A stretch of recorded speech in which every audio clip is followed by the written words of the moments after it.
People see the highlights, they see the jersey, the confidence, the toughness. They see the moments when everything looks under control, when it feels like the journey was smooth, almost inevitable.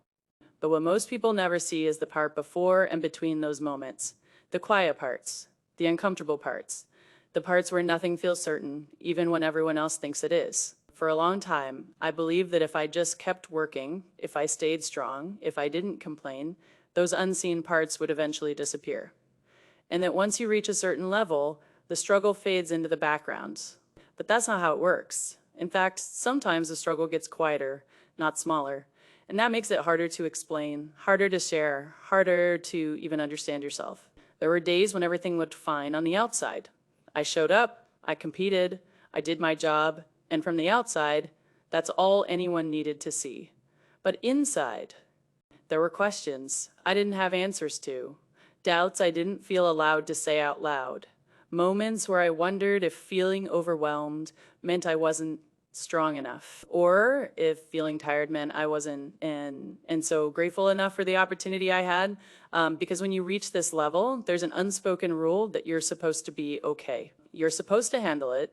You're supposed to be tough, and admitting otherwise can feel like letting people down, even when you're doing everything you can just to keep going. What people don't realize is that the hardest part of the journey isn't always the grind at the beginning. Sometimes it's the silence later, when the noise dies down and you're left alone with your thoughts. When expectations replace encouragement, when people stop asking how you're doing and start assuming you're fine, that's when the unseen part of the journey really begins. Not in packed arenas or big moments, but in the quiet spaces where you're trying to hold yourself together while still showing up as the version of you everyone expects to see. For a long time, I kept that part to myself, not because I was hiding something, but because I didn't know how to explain it without sounding ungrateful or weak. I thought struggling meant I was failing instead of realizing it was part of growing.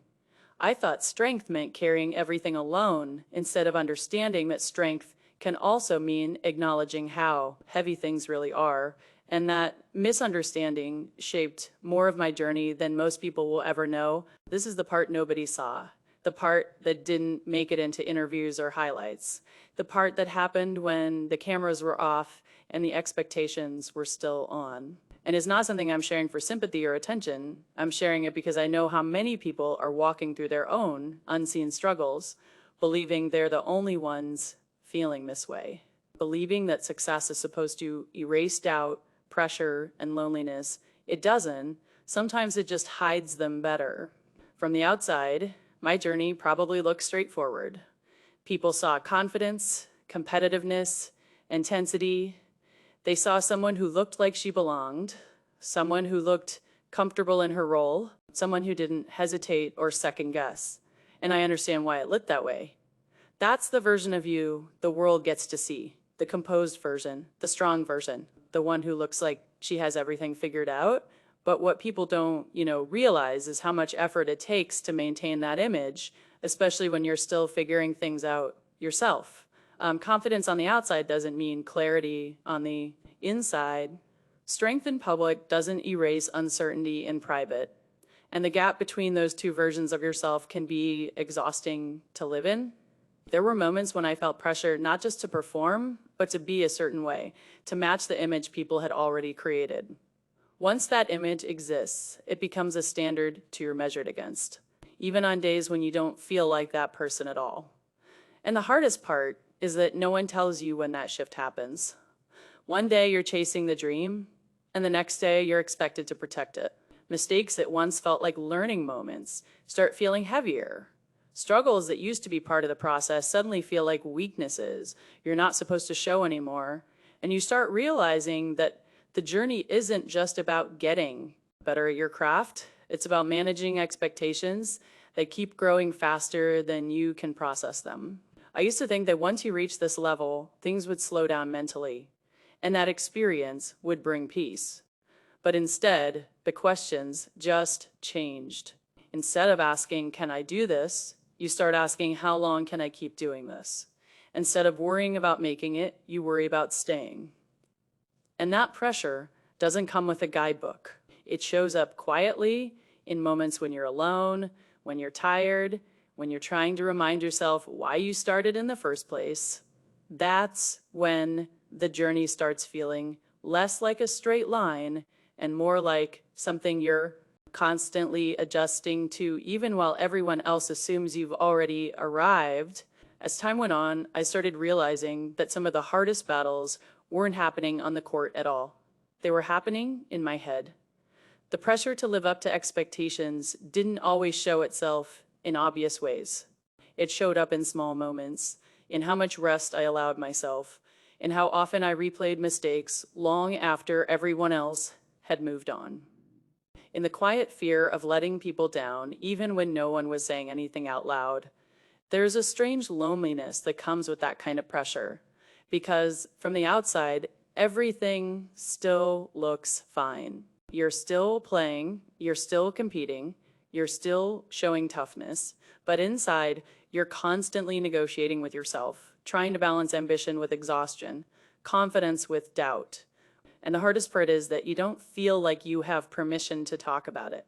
Because when you've achieved something others dream about, admitting that it feels heavy can feel wrong. Like you're breaking some unspoken rule. I learned very quickly that struggle doesn't always look like failure. Sometimes it looks like functioning, like showing up even when you're drained, like smiling through moments you don't fully understand yet. And because nothing was visibly wrong, I convinced myself that I should just push through it quietly, and that this was what growth felt like. That everyone at this level must be carrying something similar, and just not talking about it. But the longer I stayed silent, the more I realized how isolating that mindset can become. You start feeling like you're walking alone through something that everyone else assumes you've already mastered. And that disconnect between what people see and what you actually feel becomes one of the most difficult parts of the journey. Not because it breaks you, but because it forces you to confront parts of yourself you never had to face before. There were moments when I questioned whether I was handling things the right way at all. Not my effort, not my commitment, but the way I carried everything internally. I started noticing how easy it was for people to assume strength meant invulnerability. If you don't speak up, people think you're fine. If you don't slow down, they think you don't need rest. And over time, that assumption becomes your reality. You stop being checked on, you stop being asked what you need, you become the person everyone trusts to handle it. Even when handling it is taking everything you have, and that role can quietly wear you down, because strength, when it's never questioned, can turn into isolation. You start feeling like there's no space for uncertainty anymore. No room to admit that you're still figuring things out. And that's when the journey starts feeling less like growth and more like endurance. You're not just chasing improvement, you're protecting your place, your image, and the expectations attached to your name all at the same time. What made it even harder was realizing that no one was doing this to me on purpose. There wasn't a single moment or person I could point to and say, this is why. The pressure wasn't loud, it was quiet.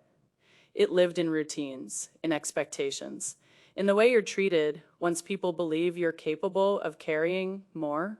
And that kind of pressure is confusing because it feels self-inflicted even when it isn't. You start blaming yourself for feeling overwhelmed. You tell yourself that if you were stronger, more grateful, more disciplined, this wouldn't feel so heavy, and that internal dialogue becomes relentless. So you don't allow yourself to struggle openly because you don't want to seem like you're making excuses. You don't allow yourself to slow down because you're afraid of falling behind.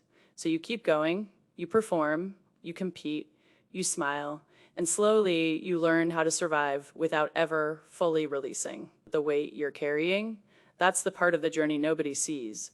Not the wins, not the losses, but the constant effort it takes just to stay mentally balanced while everything around you assumes you already are. Eventually, I had to confront a truth I'd been avoiding. Carrying everything alone wasn't strength, it was a habit.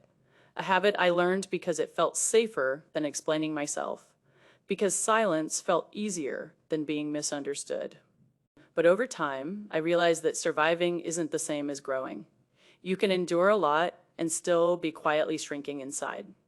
That realization forced me to slow down mentally, even when everything around me kept moving fast. I started paying attention to how I talked to myself. I stopped treating exhaustion like failure. I stopped assuming that needing space meant I was falling behind. And most importantly, I stopped measuring my worth by how well I hid what I was feeling. Growth didn't come from fixing everything at once. It came from small shifts, allowing myself to acknowledge pressure without letting it define me, allowing myself to feel without turning every emotion into a weakness. That's when the journey began to feel less like something I was surviving and more like something I was actually learning from. Looking back now, I understand why this part of the journey stayed hidden for so long. Not because it didn't matter, but because it didn't fit the image people expected to see. Struggle doesn't always look like breaking down.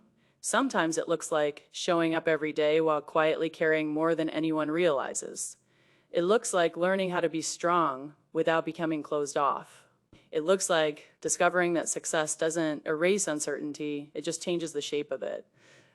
This part of my journey didn't make me weaker. It made me more aware, more grounded, and more honest with myself. And that awareness is something I carry with me now, not just as an athlete, but as a person. And if you're watching this and you're in a place where everything looks fine on the outside, but feels heavy on the inside, know this: you're not failing and you're not alone. Some of the most important parts of growth happen quietly, away from applause and attention. If stories like this resonate with you, stay here, subscribe. This channel is about the parts of the journey nobody sees, but everyone feels